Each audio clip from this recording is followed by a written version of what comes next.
Wala, update tayo sa ating ginagawang kulungan na baboy. So ito na. Ayan o. Bubong na lang ang kulang. So di na natin na videohan yung iba. So ito na yung ating itsura ng ating baboyan. And then kulang yung ating simento. Ayan, may simento na rin yan. So kulang yung simento natin. Hindi tapos yung flooring. So tayo ay gumagawa na ng bubong. Ayan, wala tayong pabiling yero. So ito ang sulit, di ba? Kaya dahon ng niyog. Yan yung ating gagawin bubong. Ito yung ating nasulirap na natin yan. Sulirap po, shout out sa mag-alam yung sulirap yan. So ayan, susulirap tayo. Gumagawa tayo ni pahat yan. Oo, diba? And then so pinagdalo ko lang itong ating kulungan ng baboy. Kasi nga dalo yung ating baboy, no. So sasasang siguro silang dalawa rito. So hatiin ko. May hati yan sa gitna. Ayan, kaya may ikuan na yan.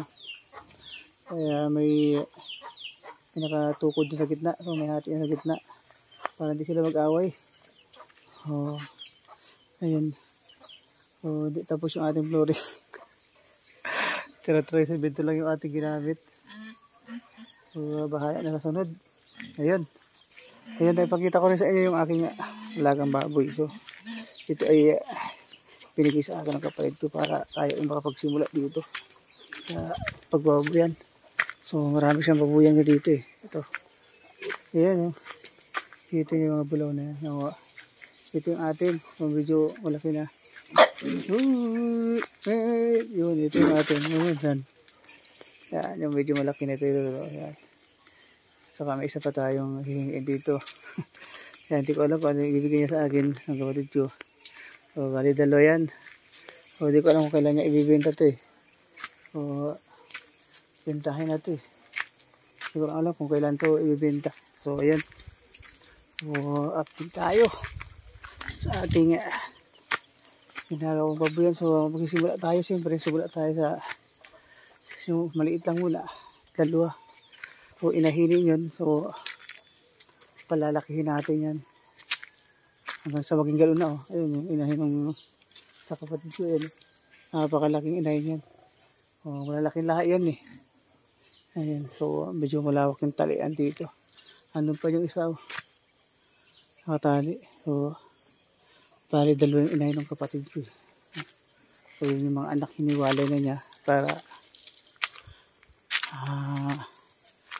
makapagkaroon ng bulaw na panibago na. Ayan. So ito lang ang ating update ngayon sa ating baboyan. At maraming salamat at shout out sa lahat ng mga viewers natin. O mga subscribers natin, maraming salamat sa panonood ng ating vlog. So abang-abangan nyo pa yung mga susunod pa na vlog natin. Ayan, maraming salamat. Hanggang dito lang sa ulap. Bye bye.